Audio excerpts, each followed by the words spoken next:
and this is where I got to give the Miami Dolphins a lot of credit.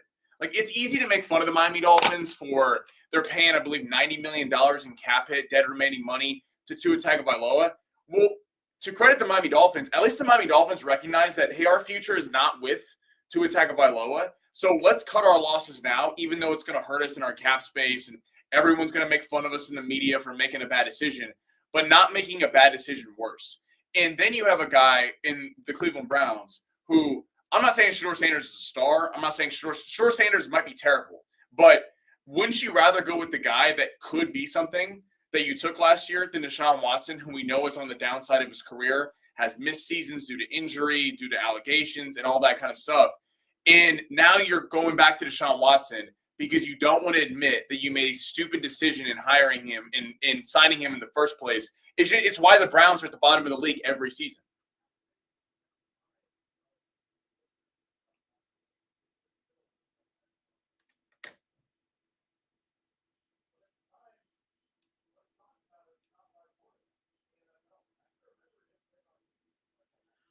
Well, he was unreal in Houston.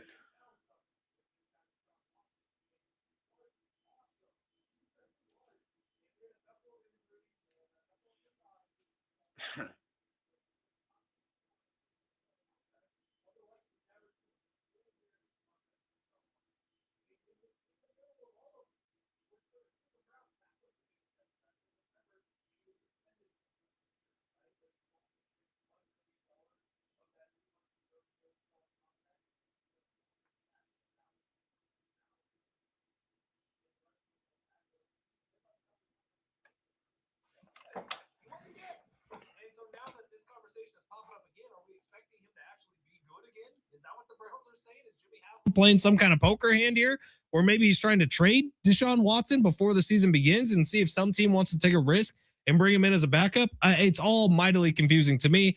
I cannot believe the Cleveland Browns just didn't go the route of, hey, it's the last year and then we get to be done with this mess and maybe draft a quarterback of the future or pour a bunch of resources into the quarterbacks that you already have in the building, one of which actually showed a little bit of promise.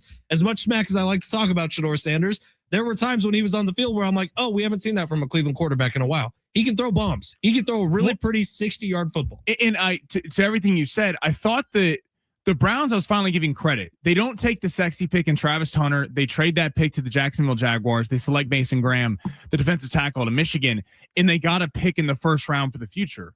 And I thought that the whole point of that was in a loaded quarterback class with Arch Manning, Lenoris Sellers, Dante Moore, Jaden Maiava. I mean, it's going to be a pick of the litter next year of top quarterbacks.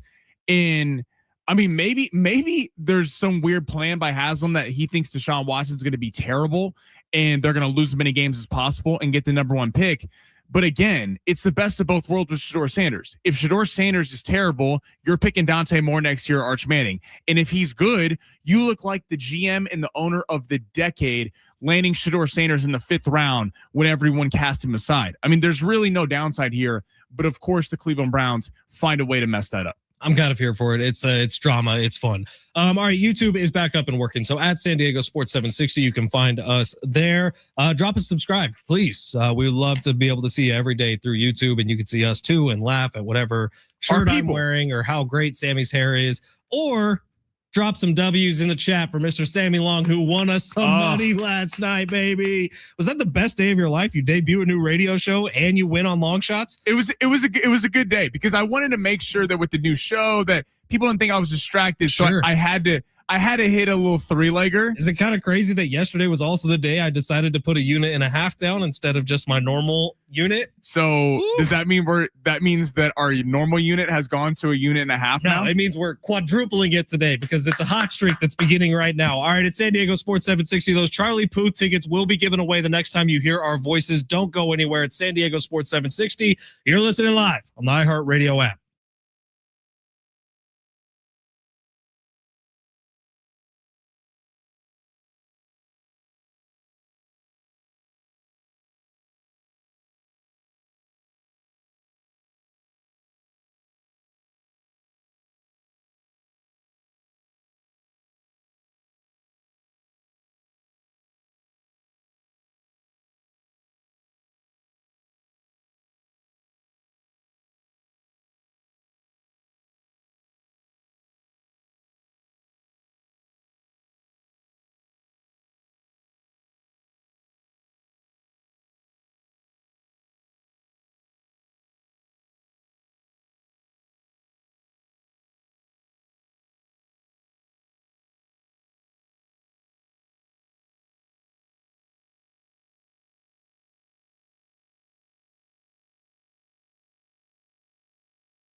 The sport's sponsored by Dairy Queen. Padres lose the first game of the series against the Giants last night, 3-2. They'll be back tonight at 6:40 at Petco. Logan Webb, the ace for the Giants, will be on the mound for them. German Marquez will be making his Padres debut for San Diego. And Mark Few, the legendary coach from Gonzaga, per CBS Sports, is getting voted into the Hall of Fame, the class of 2026. The only thing better than grabbing a Blizzard treat on a warm, sunny day would be snagging a second one for just 99 cents with the Blizzard double flip deal. It's buy one Blizzard treat, get another one for just 99 cents when you order in the DQ app. DQ, happy tastes good, for limited time at participating U.S. locations.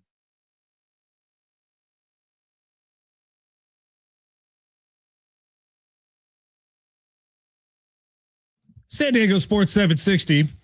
It's The Zone with Ben Fletcher and Sammy Long. We're on till 2 o'clock.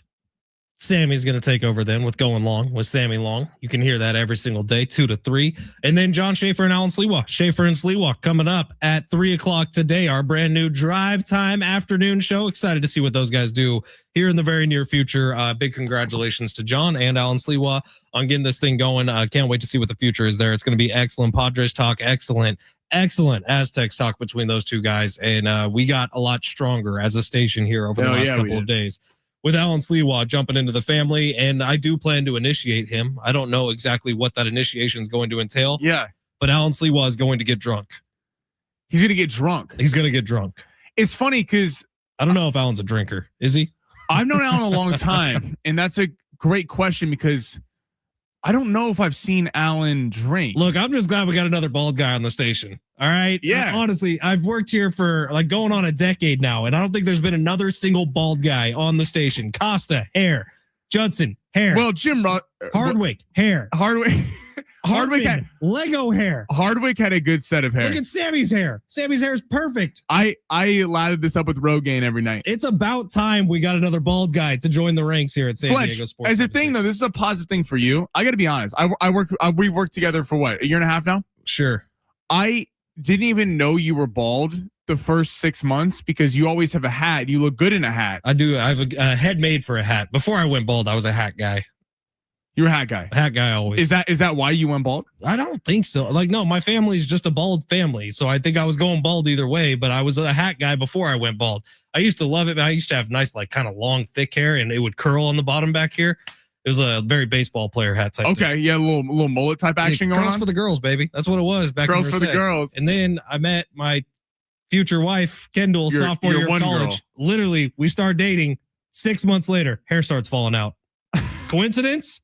Are you saying Kendall Fletcher made you lose your hair? I'm thinking Kendall might have made me lose my hair, Sammy. I think that's the correlation I'm drawing here. This is on a completely different note. I just forgot to mention this to you before the show. Tell me about it. You know what movie I saw over the weekend? Oh, boy. Project Hail Mary. I loved it. Really good. Great.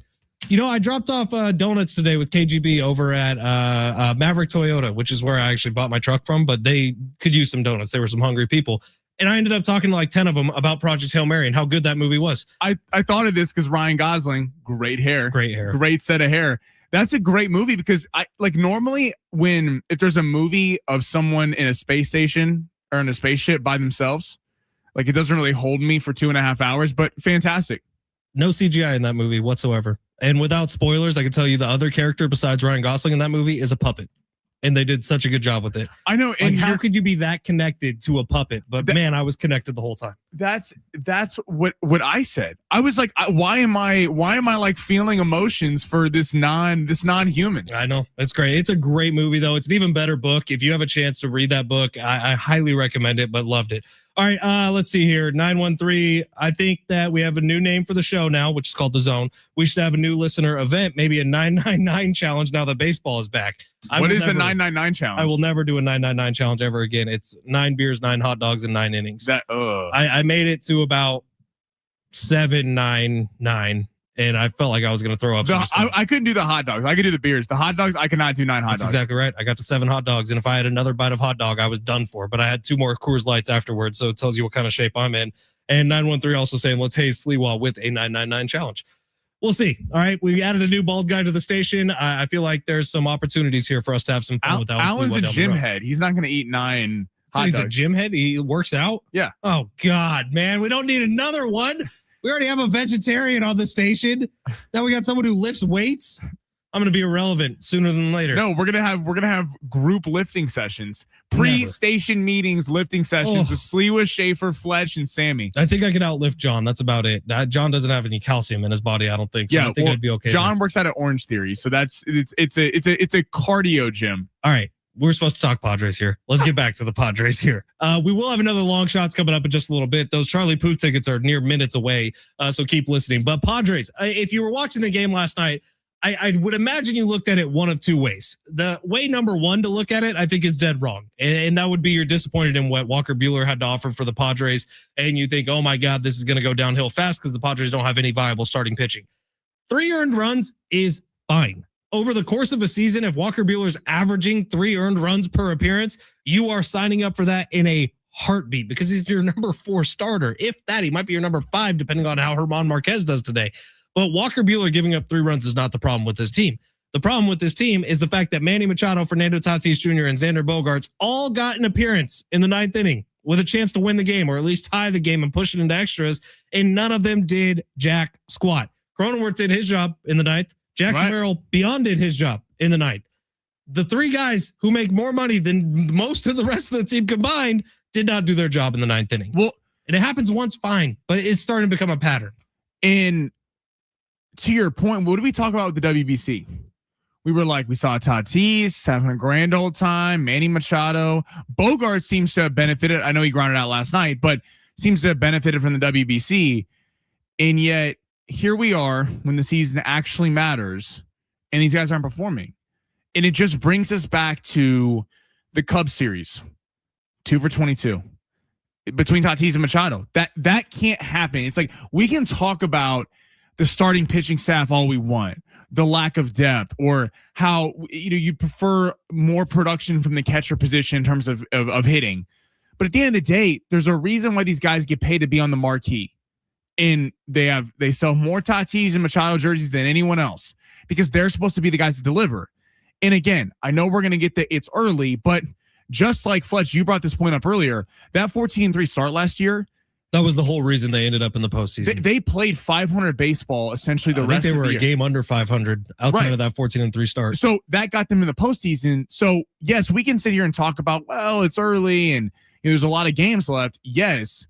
But every problem that we thought coming into the season about starting pitching, lack of depth there, and the bats are becoming a problem. And the way the Padres won on Saturday is not sustainable nightly, where you get a 3-run lead, and you just shut it down with the bullpen. That's great that the Padres have the ability to do that, but it's disappointing when all the momentum the Padres have when there's a 4-pitch walk to start the 9th inning and Tatis and Machado do not come through in the slightest at all. And you're just sitting there going, now you're facing Logan Webb tonight. And they weren't competitive either. That's my biggest problem. Right. They weren't even close. No, Tatis's strikeout was super non-competitive. Machado's ground out was a little roll me over. And then Xander Bogaerts, by the way, swinging in a 2-1 count like that in that situation, I'm fine with it for the most part. If it's a good pitch, it wasn't a great pitch. It was up and out of the zone. And Xander Bogaerts rolling it over too. I had lots of problems with that 9th inning yesterday, especially when you felt like they could get some juice going. And 2 guys did their job. And then the 3 guys who you want up in that situation don't do their job is the annoying part. I guess the positive news of yesterday, the Dodgers aren't going 162-0. They lost to the They're Cleveland not going Guardians. 162-0. 4-2. What happened? Dodgers suck now, I guess. They lose 1 game. The Dodgers, Justin Robleski got ate up in, I believe, the 6th or 7th inning. But the one NL West team that did come through was the team we needed to come through, and that was the Arizona Diamondbacks. Shout out to the Rattlesnakes who beat the Detroit Tigers and cash us a fatty on long shots, baby. I made some money last night. Were you trailing Sammy? Did you make some money last night? You better have. Let us know on YouTube. Let us know on the text line 70470. Start your message with team on YouTube at San Diego Sports 760. And of course, on the free iHeartRadio app where you can listen to us each and every single day. That should be home base for you when you're thinking about how am I going to listen Hop to Ben on the Fletcher app. Send us a talk back. and Sammy Long today. I'm going to listen on the free iHeartRadio app, and I'm going to add that station to my presets because that's what Ben and Sammy asked me to do. Long Shots is coming up next, where Sammy Long made us a boatload of cash last night. Can he do it again?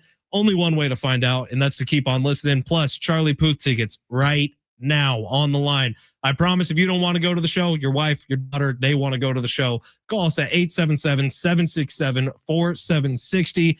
We're going to do caller number 3 because it was a 3-pick. I was trying to play a Charlie Puth song and that went very wrong. So real quick, they add these things in the logs for jamming in these stations and they're IDs and they're not actual songs. So operator error. We're going to go caller number 3 because it was a 3Z lineup last night that cashed us some money. Caller number 3 at 877-767-4760. You don't need to go to Ticketmaster.com. You can win these tickets for free by calling right now. Charlie Puth tickets on the line. Give Sammy a call. Say what up. Long shots on the other side at San Diego Sports 760. You're listening live on the iHeartRadio app.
Breaking news. We got a brand new slot machine making its way to Valley View Casino and Hotel. What up? It's Fletch talking about Valley View Casino and Hotel coming up on Wednesday, April 15th from 11 a.m. to 8 p.m. It's an unveiling of the brand new Wheel of Fortune cash on reels slot machine exclusively at San Diego's favorite casino, Valley View Casino and Hotel. Get ready to spin and win fun, exciting prizes throughout the day. You don't want to miss this exclusive event. Wheel of Fortune, cash on reels, April 15th, Valley View Casino and Hotel. All casino guests are eligible to join in on the fun, and make sure you sign up for that Players Club and use that Players Club card to earn rewards while you play. If you're not a Players Club member yet, signing up is always quick, easy, and free. Plus, when you join the Players Club, you're going to get over $200 in free offers to use at San Diego's favorite casino. Talking about free offers to enjoy instantly, like $10 of free play, which is free table game play.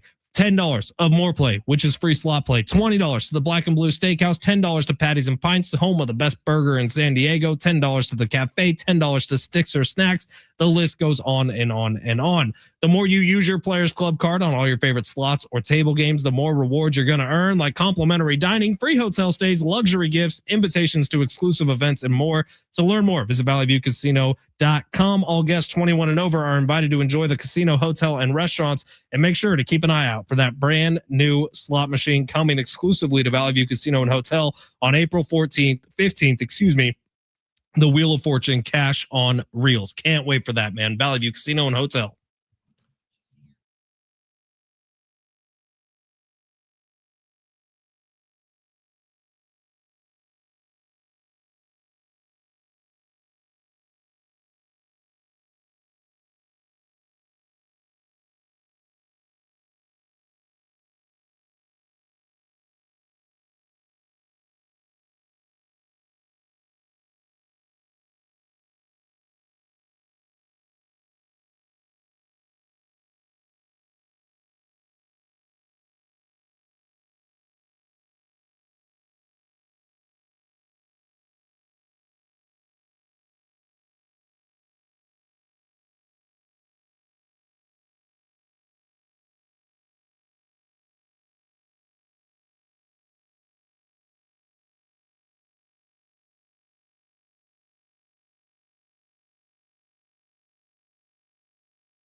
SDFC is back on Saturday. They go on the road. They're taking on San Jose. Our coverage with Darren Smith and Adrian Garcia Marquez will begin at 7 o'clock right here on your home for SDFC San Diego Sports 760. And coming up at 2:30 today, you'll hear Darren Smith on with Sammy Long in Going Long with Sammy, the brand new show here on San Diego Sports 760. Lots of new around these parts. I tell you, Sammy's got a new show from 2 to 3 every single day. You'll hear it on the free iHeartRadio app, YouTube as well, Sammy, right? Yes, we are in the process right now of getting YouTube up. For today, are we just going to keep this stream rolling? I think we're just going to keep this stream rolling for Perfect. today. So stay tuned right here on at San Diego Sports 760. And then John Schaefer, Alan Sliwa, holding down your drive home on a daily basis.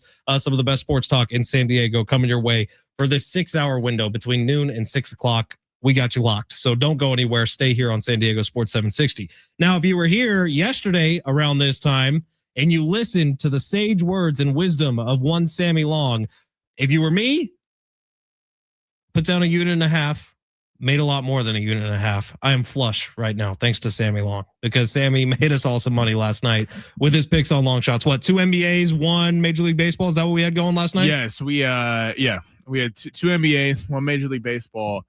But I don't feel like I did our listeners right, because what are you talking about? Fletch just pointed something out, because it's important to you win, to let people know that you won, and to shake your money maker, and I came back with Chris Brown music, which is an odd choice. Has he ever won a single parlay? I don't think so. Listen, Chris Brown.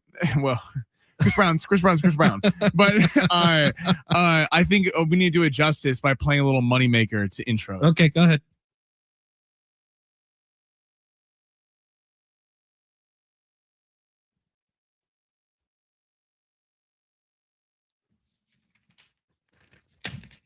All right, it's San Diego Sports 760. Ben Fletcher, Sammy Long with you till 2 o'clock today. It's a better omen. I agree. And it's a tradition when you get a winner, you play Shake Your Money Maker, and then we maybe take 1 win and turn it into 2 wins. That was well worth it, Sammy. Thank you for making us all wait for that. Can always listen to some Ludacris. All right, well, let's hit some long shots right now. This is where Sammy makes a little picks for you if you're willing to gamble a little bit on a daily basis with us. We love doing it. It's called Squad Ride W's for a reason, because we win a lot. Sammy, smash it. You looking for some luck? Want to win big? Gotta play big. You are so money, you don't even know it. Time to take a chance Pay that man his money. with long shots. Seriously, I don't know what's happening right now, but Sammy's like 23 years old. He won a fat parlay yesterday, launched his brand new radio show. Things are going too good. I don't know if someone needs to bring him down a peg or what, but just keep this good luck going here, Sammy, because we got to keep rolling. We're trying to move up in the world. Is this a full 2 units today? It might be. Well, listen, this is what you Depends do. on the picks. Take the bankroll that you had before. This is what you do at the table, at the blackjack table. Sure. When you make back the money you were going to gamble, Stacky. put it away, put it in the pocket where you can't access it. Maybe give it to your boy, because you're like, hey, I can't be, liable with this laying around if I go on a losing streak. Then you're just playing with winnings. That's what I would do today. All right, where are you going today? All right, we have a massive NBA parlay coming at you right now. Really good slate in the association site. All right, let's start with the Knicks and the Rockets. Now, New York is currently a 1.5 point favorite on the road. Knicks have been struggling a little bit, coming off a loss against the Oklahoma City Thunder on Sunday. We were hearing about, during that game, Mike Brown complaining about the officiating after, with Shai Gilgeous-Alexander attracting a lot of fouls. The Knicks previously, they're on a 2-game losing streak. We're on a 7-game winning streak. And the Knicks basically beat anyone not named Detroit and Oklahoma City. They're currently 0-5 combined against those top 2 teams, but they're taking on the Rockets in Houston tonight. Now, both teams really need this game. The Knicks are trying to hold on to that 3 seed in the Eastern Conference over the Cleveland Cavaliers, who are taking on the Lakers tonight, and the Rockets are jostling for position in the Western Conference. But I'm going to go with the Knicks on the road tonight, -1.5. I think they get back to the winning ways. They have the ability to expose the Houston Rockets' weakness. They don't have a point guard. I don't think I've ever seen an NBA team with the amount of talent that the Houston Rockets have that simply cannot run a break after the half court, because they don't have a point guard. Fred VanVleet was supposed to be that guy. He's been out for the entire season. They're putting Reed Shepherd, the shooting guard out of Kentucky, young guard, and Kevin Durant as the primary ball handlers, and neither guy is really a point guard. I think Jalen Brunson is able to take advantage of that tonight. The Knicks have a lot of length on the wings defensively. with Mikal Bridges and guys like that. Karl Anthony Towns, I think, will have a bounce back game after getting kind of punked by Alex Caruso. I like the Knicks on the road -1.5 tonight. All right, Suns Magic. Give me Orlando -1.5. Now, the Magic got destroyed by the Toronto Raptors the other night, 139-87. I mean, horrible. Now, the Magic were kind of on a heater 2 months ago. We're playing some really good basketball, and then have kind of tailed off recently. Banchero they dealt with a lot of injuries. Anthony Black is out for this game. Franz Wagner has been out. So I actually expect this team, if they can get healthy before the playoffs, to actually be a little bit of a threat in the Eastern Conference. They're taking on the Suns tonight. It's tight spread, Orlando -1.5. I like us rolling with the Magic. I think just a little bit of pride after being punked by the Toronto Raptors in that game. And Haywood Highsmith is out for Phoenix. He's one of their elite defenders. Amir Coffey, Mark Williams. All three of those guys play pretty good defense. And to beat Orlando, you have to have wing perimeter defenders. I think Banchero, they're falling down the standings in the Eastern Conference. They get a big win tonight at home over the Phoenix Suns. Now, Fletch, I'm going to give you a pick. Uh-oh. Do you want me to give you a pick from the Raptors-Pistons game, or do you want me to give you a pick from the Cavs-Laker game? Stay away from the Lakers, unless you're picking the over-under. Okay. Let's go Raptors-Pistons. Okay. Which you figured out a cheat code yesterday. I don't know why you're not sticking with it unless you're doing it right now. Like, this is the time to pick unders. You want to pick unders? This is the time It's to funny. do it. So I was at, okay. Yeah, actually, you know what? I'm going to change my pick. The NBA season to start picking unders. Okay. It's 2 weeks. You reminded me. You reminded me. You're 100% right. Cavs, Lakers, we're going under 234.5. Now, on paper, you go, wait, the Lakers and the Cavs have fantastic offensive players. Donovan Mitchell, James Harden. They have an elite front court in Jarrett Allen and Evan Mobley. The Lakers, we know what they bring. Luka Doncic, Austin Reeves, and LeBron James. Now, Luka's coming off the suspension last night, so should be well rested. But the Cavs' problem has been defense, but I do think the Cavs are going to give the Lakers a little bit of problems tonight in terms of their front court is very good. They're one of the better rebounding teams in the league. That is the Lakers' issue. They only average about 41 rebounds per game. And DeAndre Ayton, when he steps up and plays better competition, can struggle at times. Again, we're talking about this is a pretty high line at 234.5. Both these games mean a lot to both these teams. The Cavs are trying to swipe the number 3 spot from the Knicks in the East. The Lakers are trying to hold on to the number 3 spot with a matchup against OKC looming on Thursday. Hopefully the Denver Nuggets don't swipe it out from under them. So I like the under in this game. You've been seeing some more minutes coming. Marcus Smart will be back for the Lakers tonight. Excellent defender. I expect Jared Vanderbilt to get a little bit of run tonight on the defensive side of the ball. 234.5 is a big number. And Fletch, to your point, down the stretch of the NBA season where you're really starting to see that playoff intensity pick up, the betting lines, the over-unders haven't adjusted yet. So under 234.5. To recap, Cavs, Lakers under 234.5. I like the Magic -1.5 in Orlando getting back on their winning ways. And I like the Knicks on the road -1.5 against Houston tonight. Not to be that guy, 619 texting in says, I ran the numbers. Sammy is 0-137 the day after winning long shots. 619. I know for a fact that's false because you win a week where you hit like 4 out of 5 days. This is what happens. I hit a week in a row, and then we go through a little bit of a lull period. We might be on that week, which is why I am doubling up here and taking some of what we won last night and putting it on tonight. This is hitting a blackjack at the blackjack table and just taking everything that you just got and stacking it on top of your original bet. I feel good about these picks tonight. I feel good about it too. I'm ready to roll with Sammy, ride with Sammy, make the t-shirts now. I'm thinking it's going to be a good idea. All right, we just gave away those Charlie Puth tickets. We still got a lot of show left to go. Kevin Acee is going to be joining us coming up in hour number 2. We will continue to look back at last night and preview tonight in Padres land because they got Logan Webb tonight. And there's an NFL story percolating that's just so good. So we got to get to it. It's coming in hour number 2. Don't go anywhere. It's San Diego Sports 760. You're listening live on the iHeartRadio app.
The sport is sponsored by Dairy Queen. We got the Padres back in action tonight at 6:40.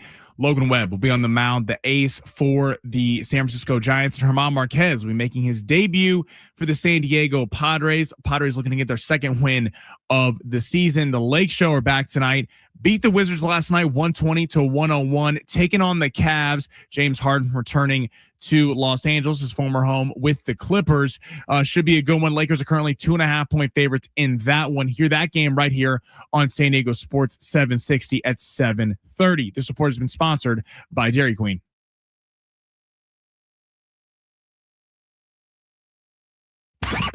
I'm Ben Fletcher. That's Sammy Long. Well, we know that, but it's a little different now. Another loss at Petco. The Giants get their first win of the year. Time to panic? Yeah, probably is. More tonight versus the Giants. The Lakers get another win on the way to the postseason. Plus, Like Diamondbacks on the money line. They're going to get their first win of the season. That's a great start. I like the Atlanta Hawks to cover the spread. -2.5 in the ATL. Yes. Yes. Give me the under. Miami, Philly, under 244.5. What a perfect day. now from the San Diego Sports 760 studios, we go in the zone with Fletch and Sammy. Hour number 2 here on San Diego Sports 760. It's the zone. Ben Fletcher, Sammy Long with you till 2 o'clock. Going long with Sammy is coming up right after we get off the air. So Sammy's going to stay around for an hour. And then John Schaefer and Alan Sliwa, if you missed all the announcements yesterday, Sliwa is officially Schaefer's new co-host. So it's Schaefer and Sliwa every day, 3 to 6. Can't wait to see what these two guys do. It's going to be awesome, man. I feel like Sliwa just bumped up our entire station a little bit with street cred. And we got another bald guy, which is the thing that makes me the happiest. Another Aztec? Another Aztec. The pride of El Cajon? Yeah. Alan Sliwa, who has been doing years of Lakers talk, hoops talk, jumps on here. Can't wait to see what they do in the future, man. So stoked for Alan, so stoked for us, because I think we got a lot better and the station got stronger over the last couple of days, adding Alan Sliwa into the mix. And again, another bald guy. Now, are me and Alan gonna have to fight for any like Rogaine endorsements? Are we gonna have to like duke it out? I think 760 will be the home of Rogaine. I think so too, man. Does Rogaine? Do we know? And this is a pure question. I did no research on this whatsoever. Does Rogaine? Do you if you go bald, can you get it back, or is it if you're balding? I think once you're at the point where I'm at and where Alan's at, now I'm still hanging on to the cul-de-sac. I got the hair on the side that still grows, but I keep it real tight. But I think once you get to this point, the only option for you to ever have hair again is actually like flying to Turkey and getting transplants. Have you thought about a wig? No, I have not thought like about a nice, well manicured wig, movie quality wig. No, I've not thought about that. I honestly am very okay with the fact that I don't have hair. Like I'm a hat guy anyways. I don't really want to spend thousands of dollars to get like my back hair infused onto my head. That just sounds awful. I'm just saying, no. But do you know how fantastic it would be if you didn't tell anyone? You just want me to go like full Tom Cruise Mission Impossible? Exactly. Okay. And then you come in one day, don't say a word to anyone, pop on the stream. You have this like luscious David Lee Roth type hair, locks down to past the shoulders. Do you know how viral that would go, dude, for the show? Yeah. Or like maybe Tom Cruise Mission Impossible 2 when he kind of has like that real conditioner. Yeah. Tom Cruise had a lot of different hairstyles, man. Best hair in the movies, probably Tom Cruise. Brad Pitt's always had solid locks. Who's the dude that plays Thor? Momoa. No, Thor. Oh, Chris Hemsworth. White sorry. guy. Yeah, Chris Hemsworth. Chris. Yeah, Chris got some good locks. All right, this is altogether just way too weird. We're gonna it's not weird talking about. Look, we've added excellent another bald men's guy to hair the station, and I don't want to just talk about Alan's looks the whole time. You know, he's also got a brain inside that bald head of his, but it is good that there's now 2 of us. And I'm happy about that. So it is San Diego Sports 760. If you missed all the announcements, Sammy has his own show now. It's going from 2 to 3 every single day. Very happy for Sammy. Everybody clap at him. And then Alan Sliwa and John Schaefer will take you home on your drive home from 3 to 6 on a daily basis. Schaefer and Sliwa, you'll hear Big Voice guys say that a bunch. But we're very, very happy for that. And I think the station has gotten a lot stronger. Yes. All right, before we get to the big 3 here, quick NFL storyline. This is going to impact the first couple of weeks of the NFL. I just want to get everybody ready for it and aware that this is happening. Replacement refs are coming back. So the ref union, which is its own thing that's separate from the players union, separate from the owners, the refs union is saying they're not making enough money. So the NFL refs are going on a little bit of a strike, which means most likely this is how it went down a few years ago. The first 2 to 3 weeks of the season, we're going to have replacement refs. And if anyone remembers from a few years ago, it led to some chaos in the first few weeks of the NFL season. Now, the beginning of this NFL season is a little bit different already because we got a couple of international games thrown in the first few weeks of the season. So you got scab refs, you got the regular refs sitting at home whining about making more money, which is fine. I guess if they've earned it, sure, whatever, give it to them. The NFL's not hurting for any cash. But the replacement refs does make for a lot of fun the first few weeks. Now, I think the NFL is going to allow for more replay review over the first couple of weeks. That's what I was going to get to. So with the replacement refs, to try to help them out, the NFL pushing through a couple of new laws.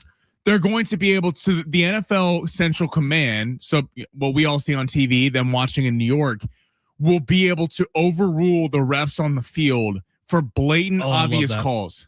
I love it. As long as it's quick. I love it. Do you see how much, though? We're talking about ABS yesterday. Look how much ABS is impacting around the sports world. Like with ABS is great. And by the way, the thing I love about ABS isn't necessarily that strikes are being overturned or anything like that. It's the fact that you get that little like 10-second window where it's like, what's it gonna be? Right. In a batter still standing there. But Colin called it like a game show action, and that's the perfect explanation for it. It's a total game show every time. It's like no whammy, no whammy, no whammy, whammy.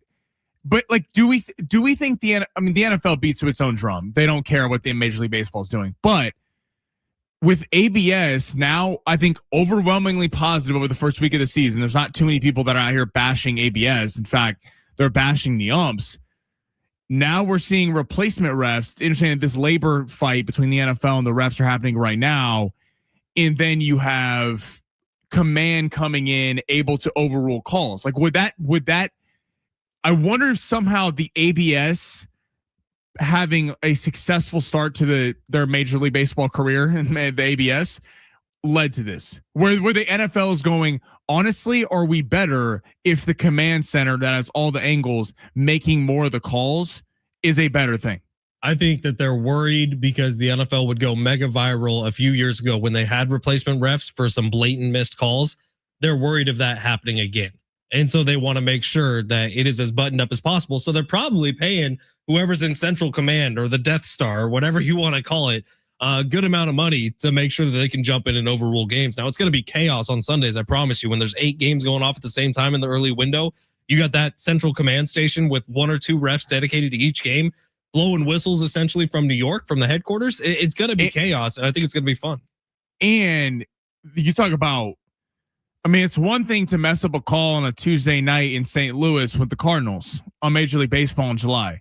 It's another thing when it's every game's a playoff game in the NFL, baby. And Fox has on some excellent, matchup in week 5, 40 to 50 million people tuning in. You're talking about to be a replacement ref, like your refs in the NFL are under a microscope like no other. And then you add the replacement factor, and then you're going to add the factor that command might be able to overrule the rulings on the field. It is certainly going to be some drama early. Hopefully it all gets resolved, but the NFL looks like they're pretty in their stance. Kevin Acee coming up at 1:30. We'll talk some pods with Kevin. We'll get back to the Padres right after the big 3 as well. But this text from the 858 saying, I added in Charlotte over Brooklyn money line to make 15 into $100. Let's go long shots. I love it. 949. Sammy should grow out his hair, then donate it to Fletch. That is creepy. No, thank you. 619. Sammy's new T-shirt should definitely say Sammy's money shots. That's not bad. Talking about gambling. All about gambling. That would sell off the rack. We could also probably get some endorsements. Absolutely. 913. Sammy, even with the replacement refs, we know the Chiefs will beat the Cowboys in the Super Bowl next year. That's just crazy talk. Listen, evidence text line said it. What evidence 913 would show you that it's going to be Chiefs Cowboys in the Super Bowl next year? I'm baffled. I really am.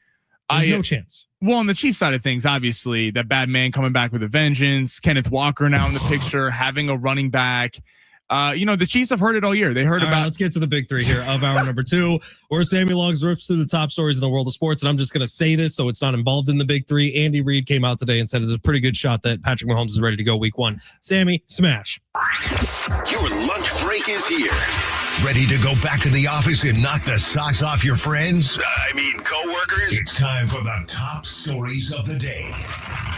The The Big Three. You got your own hour now, Sammy, to shoehorn Hey. all Chiefs talk you want in. It's not happening here. Not anymore. You know what's great that you read that story about Reed saying Mahomes coming back with a vengeance? Mhm. Because there's another Chiefs story about Justin Fields, and there's going to be some packages for him in the season. I think Justin Fields is competing for a job at QB1. All right, Sammy, where do you want to go here? Let's go to college football. Now, obviously college football in the offseason right now, but feels like with college basketball, college football, it's never really the offseason anymore considering the transfer portal. Ryan Day made an interesting comparison. He compared college football to dinosaur extinction.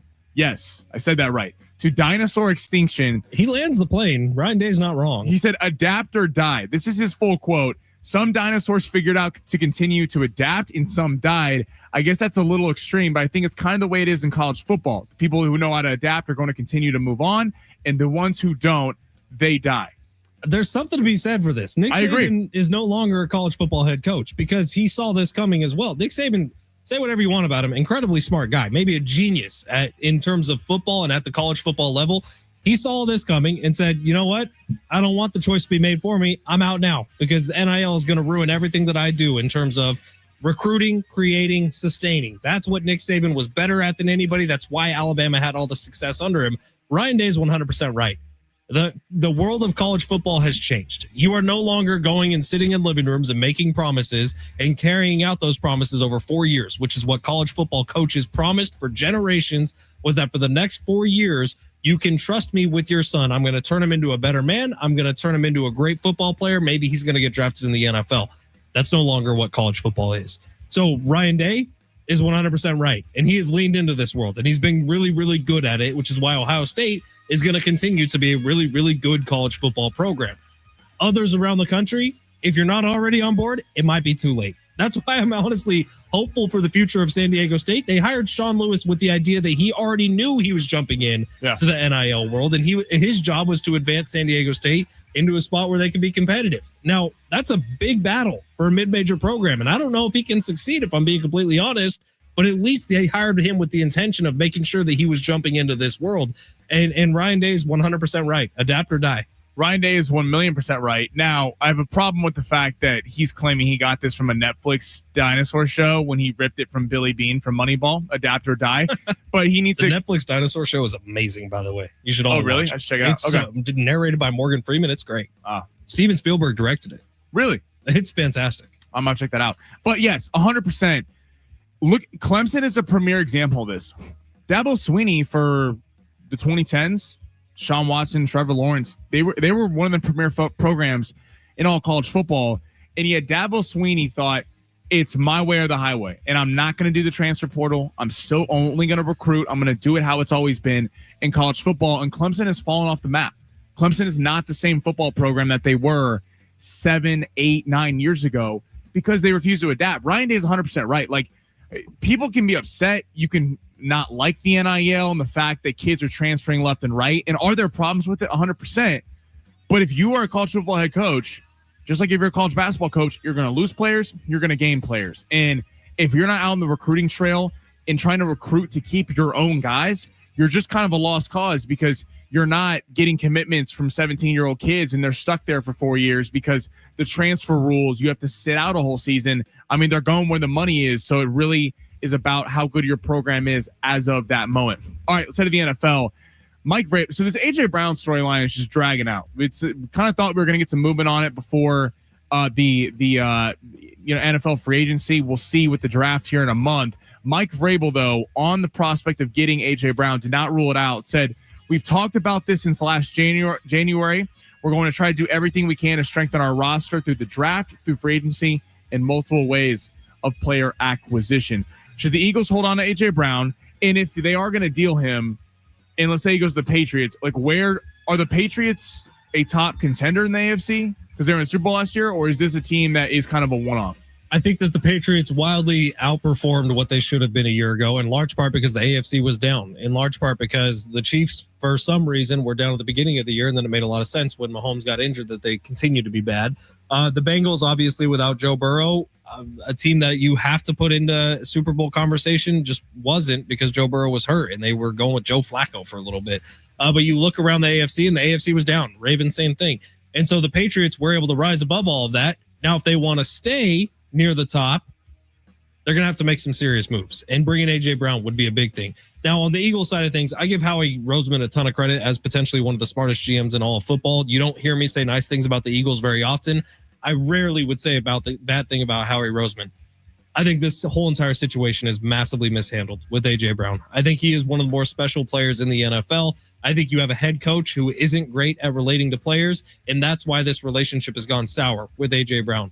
So if you were doing the smart thing as the GM of the Eagles, you understand that this isn't going to bear fruit anytime soon. Might as well get what you can for him now. And right now, the Patriots seem willing to give you a lot for A.J. Brown. Make the move.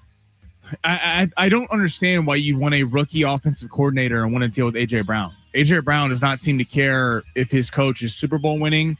Back to his days with Mike Vrabel at Tennessee or with Nick Sirianni, he's going to speak his mind. And his services would be much better utilized somewhere else. He's a deep ball receiver. It's not a shot to Jalen Hurts. Jalen Hurts is a great quarterback, but that's not what he does. Jalen Hurts is a play ahead of the chains, pick up a first down with his legs, accurate passer. He's not a air it out kind of guy. The Patriots, I'm with you. I think they got an extremely lucky playoff path with the Chargers not having an offensive line. Houston's entire offense was hurt, and then Bo Nix was hurt for the Denver Broncos. A team, though, so I don't think that they would be some contender even with A.J. Brown.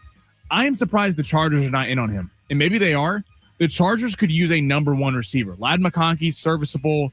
Keenan Allen serviceable. Quentin Johnston was good for the first half of the season last year. But if they got a number one star receiver in A.J. Brown, I think Chargers expectations would be much higher than they are right now. So if I was running the Chargers, I would be in on A.J. Brown.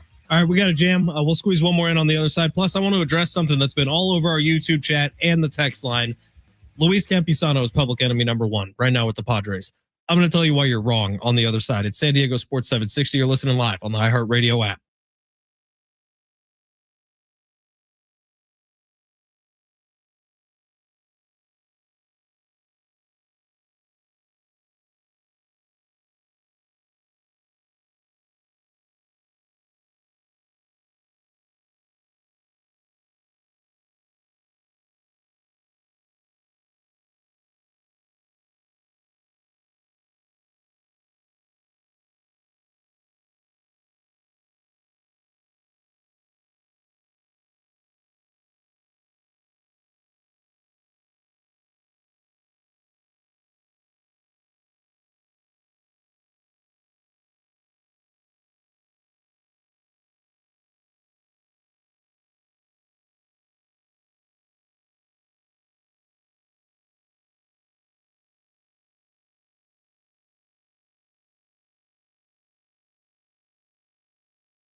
San Diego Sports 760. It's the Zone. Ben Fletcher, Sammy Long with you till 2:00. Sammy will stick around for an hour after that. And then our brand new show, Schaefer and Sliwa, coming up on 3:00 today on San Diego Sports 760. All right. Text line, YouTube chat. This has been the all day. I haven't read any of these texts. I'll read some of them now here. 913. Fletch, there is no defending Luis Campusano. He is mediocrity personified. He will never get the back going. 858, just a reminder, we all have the same amount of hits as Luis Campusano over the last season. I love it. Just a reminder. Yeah, exactly, and that's fine. And Steven on YouTube says, since 2024, Luis Campusano is 0 for his last 34 in Major League Baseball with 15 strikeouts. Stop the nonsense. No one here is saying Luis Campusano is great. No one here is saying Luis Campusano should even be on the team. I am saying the fact that Luis Campusano is the one that's getting all the arrows today is outrageous. The dude's had 34 at-bats in the last 2.5 seasons of Major League Baseball. Like, are you really pointing at him as the problem with the Padres? He's a backup catcher. I'd also say this. If Luis Campusano way outperforms expectations this year, way underperforms expectations this year, that's worth maybe 1 or 2 games in either direction. Like, Luis Campusano is a non-factor right now. So the fact that today I wake up and I see the entirety of Padres Twitter, the entirety of the Padres fan base on fire about the backup catcher is kind of outrageous to me. Why are you not on fire about the fact that Fernando Tatis Jr., Manny Machado, and Xander Bogaerts all came to the plate in the 9th inning with a chance to make something happen yesterday and didn't? Why aren't you on fire at the fact that the entire team got 3 hits off of the B team of the Giants rotation yesterday? Like, that's what you should be furious about if you're mad at anything. Luis Campusano, who cares? I get it, man. He was supposed to be a great prospect for the Padres. He was supposed to be a power hitting catcher that comes in. First of all, catchers hitting really isn't that big of a deal anyways. Like, how many great hitting catchers can you talk about over the course of Major League Baseball? Yadier Molina, Benito Santiago, Buster Posey. There's not many of them. You can count them on a hand. Most teams don't have good hitting catchers. But for the Padres, like, Luis Campusano is a non-factor to me. I don't even care if his name comes up anymore. Manny Machado, Fernando Tatis Jr., and Xander Bogaerts need to be great. I totally agree with you. It's and everyone's points are valid. Like, everyone texting about Luis Campusano, yes, he has been a disappointment, to say the least, of so far in his career with the Padres. But it can't always be Luis Campusano's fault. Walker Buehler's fault, the back end of the starting pitching staff, Jeremiah Estrada's fault. It can't always be the fringe guys. This is why we look at this to the NFL. And Fletch, we argue all the time about guys like Josh Allen, Lamar Jackson. And is all the criticism fair when they lose? No, in the playoffs. It's not, because but heavy is the head who wears the crown. And when you get paid to be the franchise, then what comes with that is all the fame, all the glory, all the money, all the cards, everything. But when things go wrong, you're the guy they point to. And I feel like so much when we follow this Padres team, it's Campusano, Estrada, and now Buehler, Marquez, and now Nick Pivetta not starting well. All those guys are crucial to the Padres having success. But at the end of the day, Manny Machado and Fernando Tatis Jr. escape criticism for a lot of this. I mean, we go back to the playoffs last year and talk about starting pitching and a lack of, and yet those guys went 2 for 22 over a 3-game set. Those are supposed to be your bona fide superstars that are winning ball games. In Fletch, you're 100% right. I mean, last night they had all the momentum in the world. Walker has a 4-pitch walk, not even close, right off the jump, and yet Tatis had an opportunity, Machado had an opportunity, and Bogaerts had an opportunity. And Cronenworth and the kid and Jackson Merrill are coming through, and the other 3 aren't. So at some point, it's like the stars have to produce, and they have to play like stars. And we can point to all the fringe parts of this, but it's hard to sit and look. Luis Campusano is the problem when Tatis and Machado had a chance to win the game last night. Last night is a microcosm of the Padres' problems as the larger whole. Tatis was on base twice last night, and that's great. Neither time really anything happened when he had a hit and a walk. But then in the 9th inning, strikes out in a largely non-competitive AB. I know our text line pointed out earlier, and they're right, that the second called strike on Tatis wasn't even close to the strike zone, but he didn't challenge it. And they had a challenge left. Like, he probably should have challenged it, and he didn't. And that's also kind of on the player, isn't it? Like, that's on Tatis. That's not really on anybody else. And so I don't want to just be here being mad about Fernando Tatis and Manny Machado on a daily basis this season. But until they do something, there's no way I'm going after Luis Campusano. Those are the 2 guys I'm going after. Well, in Fletch, we talked about this earlier.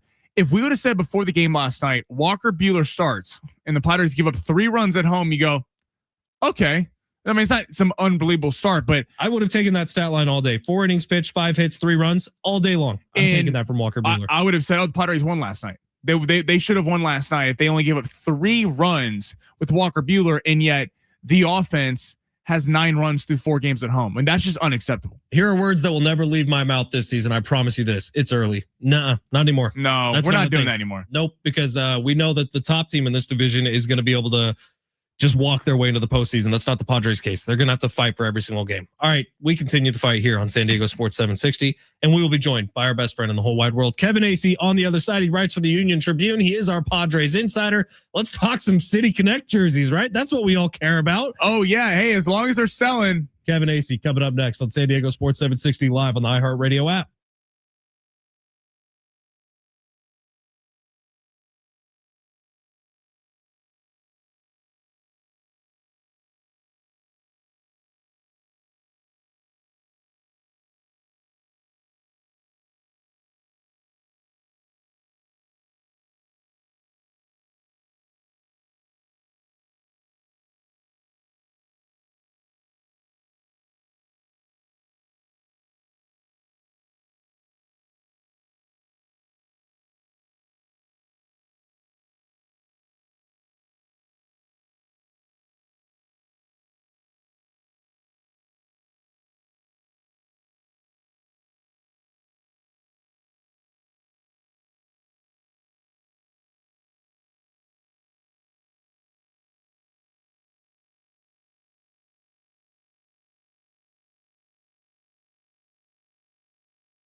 The sport is sponsored by Anderson Plumbing, Heating, and Air. We got Padres back tonight, 6:40, coming off that loss to the Giants last night, 3-2. Logan Webb will be on the mound for San Francisco. We got German Marquez making his season Padres debut for the Pods. That game will be at 6:40. Padres are slight underdogs. We got the Lake Show back tonight, 7:30 after coming off a win over the Washington Wizards last night, 120-101. Lakers are a slight 2.5-point favorite against James Harden, Donovan Mitchell, and the Cleveland Cavaliers. Choosing the right home service company isn't just about fixing what's broken. It's about trusting who's in your home. That's why homeowners count on Anderson for friendly, professional service that keeps everything running right. Visit AndersonPHA.com.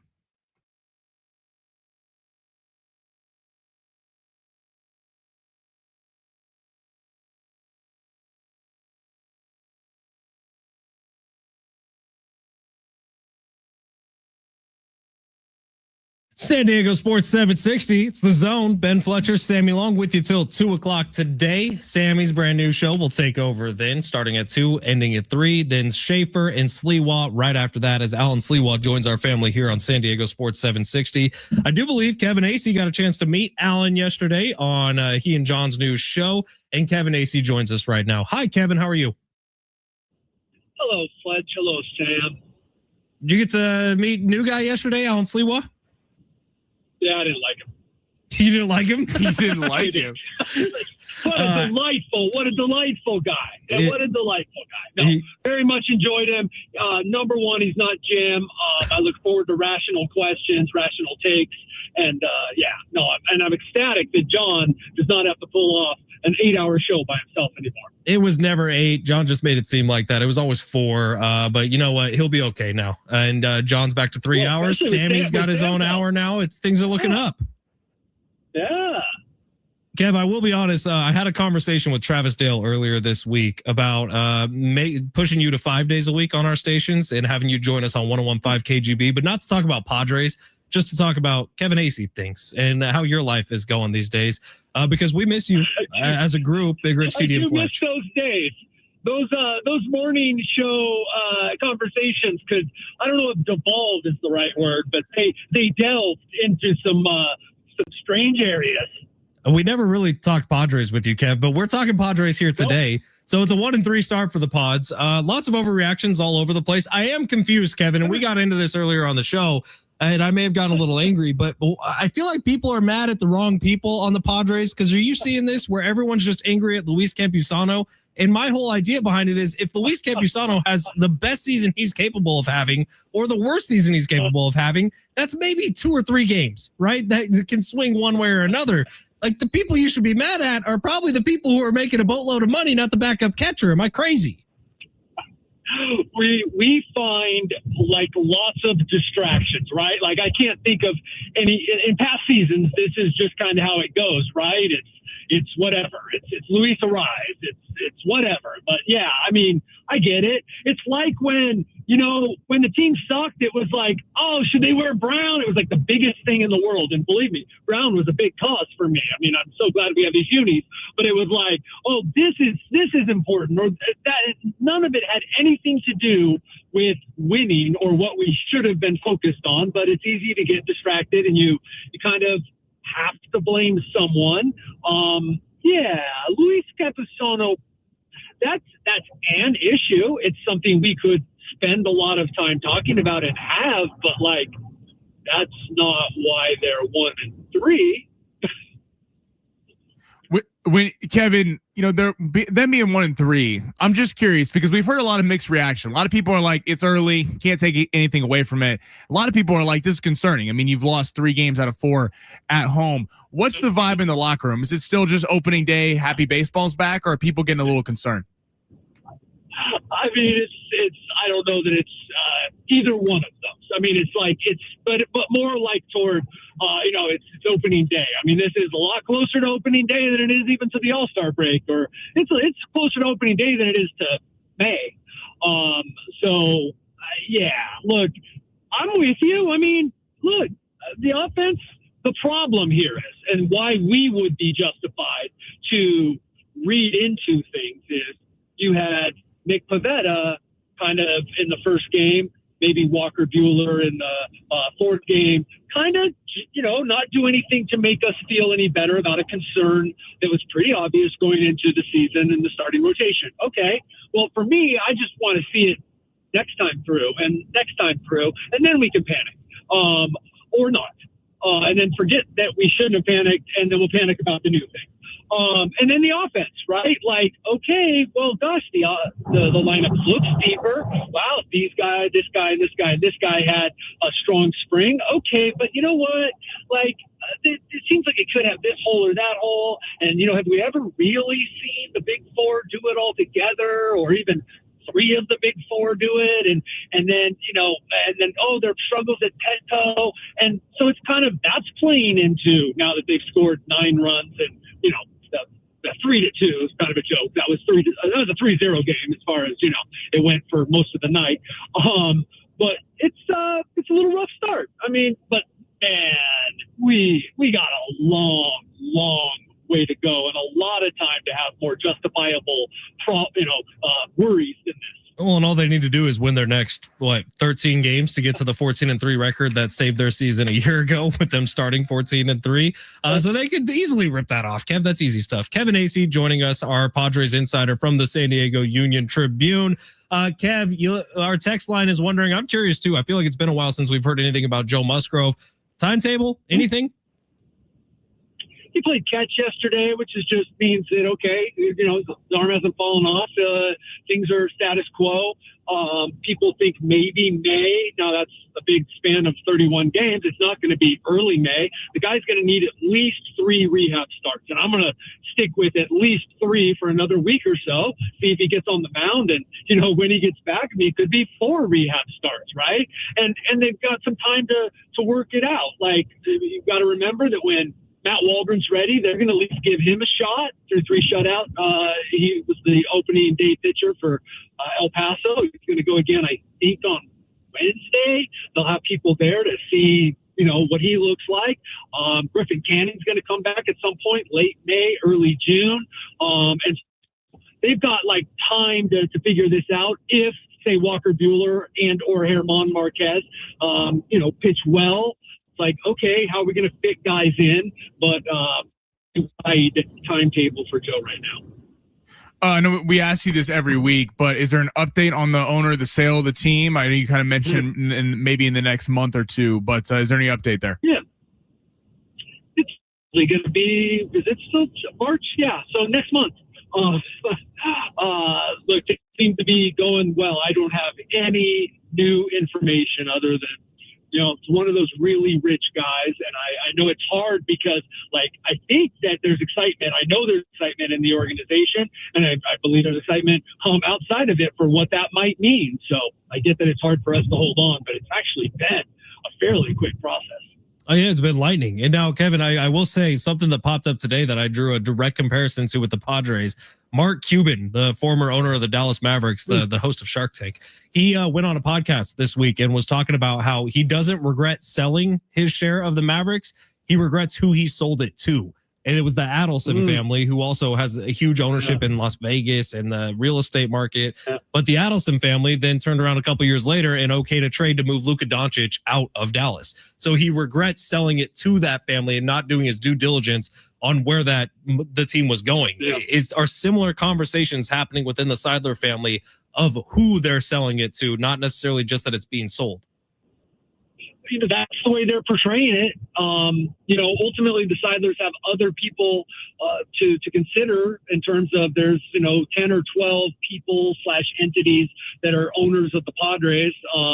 But they get to sell who they want to sell it to. I thought it was an excellent question that Alan, asked, and I think excellent, maybe I'm biased because I've been thinking about it, that I've been pretty, I've been a defender of John Seidler, who stepped in for his family. He's a shy, not reclusive, but he's just a family guy, and he took over this job to help out, the Padres and his family, and has taken a lot of heat. But it's a short tenure, and there's not much that could be his stamp could be on the Padres except who they sell it to. And if they sell it to the right person, and that right person is the steward, of the championship Padres, then I think that could be a part of John Seidler's legacy. That, as we move into this new era of Padres ownership, of what it looks like is going to be someone who has more money than anybody who's ever owned the Padres or the previous NFL team that was here. It's going to be a new era of Padres ownership, and John Seidler could have a big say in that. So I think it's really valid. Well, there's a ton of things to be excited about with it, and there's also stuff to be nervous. Like Mark Cuban clearly just has regret for who he sold the team to, and I would imagine the entire community of Dallas Maverick fans is pissed because the Adelson family then was okay moving on from the best player in the NBA at 25 years old, which is just chaos. So who knows what's going to happen? But Kev, I know you'll be there for it all. And before we let you go, Kev, you actually included leaks in your one of your newest article, your Padres Daily, of the new City Connect jerseys. Does that mean they've been vetted? Are those the new City Connect jerseys? I wouldn't put them in there if they weren't. Wow. So, yeah, those are them. That's the confirmation of all the, leaks aren't always true, and some of the details can sometimes be wrong. But I'm pretty sure that our boy Matt Devine had April 10th. I'm pretty sure he had that, and he was one of the people that put out what they looked like. That was a different scheme than I had initially been I didn't know for sure, but a little privy to. And I think this one's better. And it's whatever, but I got to say, kind of going to miss the old ones.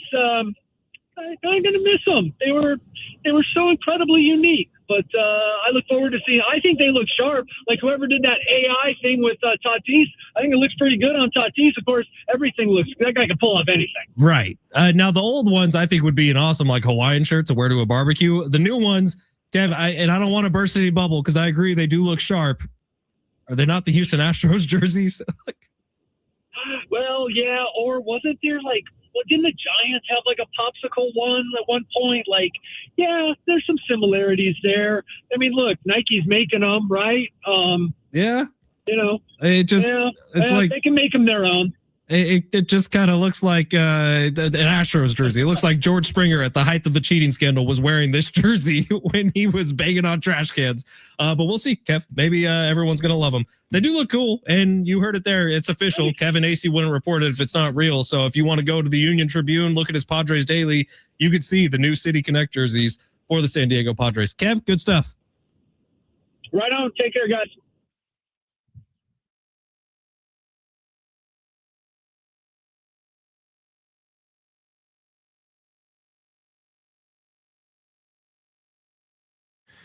Joe Musgrove. Yeah, that was fascinating. All of a sudden, May? All of a sudden, it was a quick IL stint. And it's not the beginning of May? Dude, this team is synonymous. They're so with good that at telling BS. you the truth. I mean, you Darvish last year. Oh, he's coming back. He's ready for opening day. Is it's any a of couple this weeks. surprising to anybody? No, it's just I think where fans have a right to be very frustrated. Joe Musgrove started a game in spring training. You're telling me from the time he started a game in spring training to now something so dramatically has changed, but we don't know what it is? And there's one lifeline for the Padres. Golly. And it's Lucas Giolito. And unfortunately, because they're about to sell this team per Kevin Acee, that they're not going to go get him because they don't want to add money to the books. Sure. And it's disappointing. It's disappointing that we're seeing all of the Padres' weaknesses glaring right now. And I don't know if help's on the way. But the City Connect jerseys. Dude, yeah. Rush out and buy those. How about Jake Cronenworth sliding play at second yesterday? Let's propagandize this beast, Sammy. Yeah. All right, take our final break of the day. We will be back to close this thing out. Get you ready for day 2 of Going Long with Sammy. Coming up next, San Diego Sports 760 live on the iHeartRadio app.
Coming up on Saturday, it's the Final Four, baby. It all comes down to this in college basketball for the season. I can't wait, man. Saturday here on 760. It's going to be awesome. 3:09, Illinois and UConn. I think our pregame coverage gets going at like noon on Saturday, so make sure you tune in. And then at 5:45 on Saturday night, it's Michigan and Arizona. I don't want to hype it too much. I think maybe one of the best college basketball games we've ever seen. I think these have been the two best teams in the country all year long. This is strength on strength, man. They are physical. They are tough. Both teams are two of the deepest rosters in the country. Arizona, Michigan may be one of the better college basketball games we've seen in a very long time. I can't wait for it. And you're going to hear it right here on 760. I'm curious because everyone is picking the winner of that game to just win it. And a lot of the money is coming on UConn, but that feels like coming off beating Duke, maybe people tuning in for the Elite Eight. Let's say, man, anybody who picked Illinois and Michigan to be in the final with Michigan winning it by a final score of 73-68.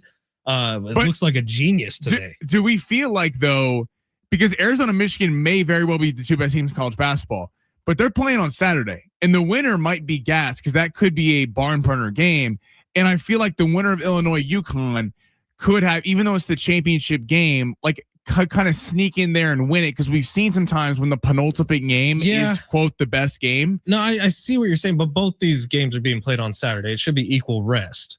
And I just because Illinois and UConn are playing earlier in the day, I don't think it makes that big of a difference. I also think Illinois and UConn is going to be a banger of a game. Like those two teams will have just as much reason to be tired as Michigan and Arizona. I think we get a good national championship game, not great. I do think whoever wins Arizona, Michigan will be crowned the eventual national champion. I tell you what, UConn's got a little bit of team of destiny going on. I wouldn't be surprised if there is an upset in the finals and UConn wins it. I also think Illinois got a pretty good shot against UConn. I know everyone's counting them out completely. Illinois is a very, very good college basketball team, man. It made Houston one of the best offenses in the country look absolutely right. Like Illinois plays a little different, and I like it a lot, man. So we'll see what happens, but I think it's two great games for the Final Four this year. I know that it hasn't been the best tournament in terms of how we got here, but we have two excellent games with tons of storylines going up, coming on Saturday, and you're going to hear the entire thing here on 760. All right. We got 30 seconds left. Sammy's show is coming up next. Make sure you stay. If you're on YouTube at San Diego Sports 760, we're going to keep that live. And on Twitter at Fletch and Sammy, we'll keep that live as well. So hang out, listen to Sammy. He's got Darren Smith coming up at 2:30, which is going to be cool. D. Smith ready for SDFC coming up this weekend in San Jose. We'll talk some national men's soccer as well after some disappointment. Yeah, U.S. are back tonight. I mean, 5-2 loss to Belgium over the weekend. Come on. They make waffles. Yeah, except they, whoop up on us in soccer, which is sad. So stay tuned. It's a day of new on San Diego Sports 760. Right after Sammy gets off the air, it's going to be Schaefer and Sliwa. Just saw Alan actually walking around the halls. Good to see another bald man representing. All right, can't wait for any of that, man. Tomorrow we'll have more Charlie Puth tickets to give away. So stay tuned here on 760. Thank you for being here today. My name is Ben Fletcher. That's Sammy Long. Sammy continues next. I go home next. Bye.